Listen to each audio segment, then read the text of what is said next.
They said the dump truck was going like 50 mile an hour whenever it hit. That bumper is supposed to take 2 G's of force. It bent it all the way back to where the airbags are, so there was definitely no saving the frame at all. The main piece of piping right here that's all freshly painted was bent. It actually got hit in the collision. We had to order all new piping. Right now I'm just bolting the piece of piping back up. I'm not necessarily getting everything 100% true right now. I want to get all my piping in. Once I get it all set, I can go back through and square it up the way I want it. This type of trailer is a CO2 trailer. No valves up top. Everything's run out of the bottom. And this stuff runs at a really, really cold temperature. So if you actually seen this trailer, let's say it had product on it whenever it come in, around all the valves and stuff, there would be ice buildup because it's so cold.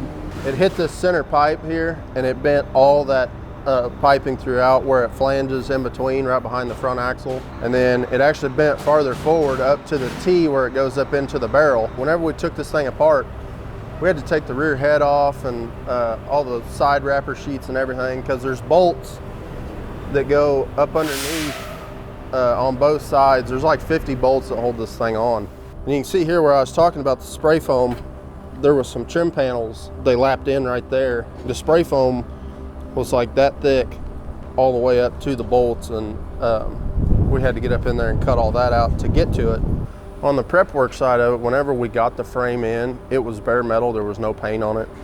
So I actually, once I got the frame bolted up there, I went in and painted all the inside of the box, which will have to be touched up afterwards. I think the client's going to be pleased with it whenever he gets it back. This was technically almost a brand new trailer to begin with. It's going to be in tip-top shape whenever he gets it back. It's going to be like new again. We've done multiple frames in the past, frames and wrapping and other stuff like that. We've had to put it back in a certain order, because whenever we took it apart, you know, of course we started at the bottom and worked our way up.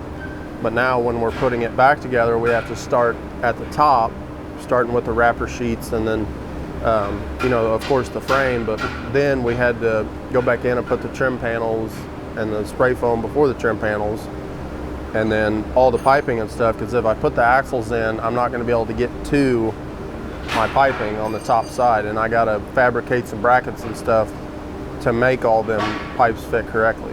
Chris has been the main one that's been communicating with the customer and has really done everything on the management side of it. We had Robert and Jonathan, they're in the parts department. They're the ones that ordered the frame and all the piping and all my gaskets and bolts and valves and everything that I needed to get it back together. Once we get it back together, we're gonna have to completely pressure test this tank to its original specs to make sure all the piping and everything is sealed correctly before it goes back out on the road. So before we painted the frame, I actually had to take the doors and go ahead and mount those, because these holes where the doors mount on both sides here, they didn't actually have those holes already pre-drilled from the factory. So I had to mount the doors up and get them level and flush with the front one, which the front one's not fully bolted on right now. It's just kind of hanging there. But I had to position the doors to where they were all even throughout. That way there was no crooked door in the back. And these are the fender brackets, and these did not come with the frame either.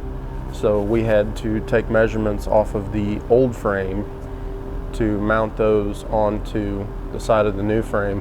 And then with the hose tubes and the vapor pipe, we had to make the bracket back there.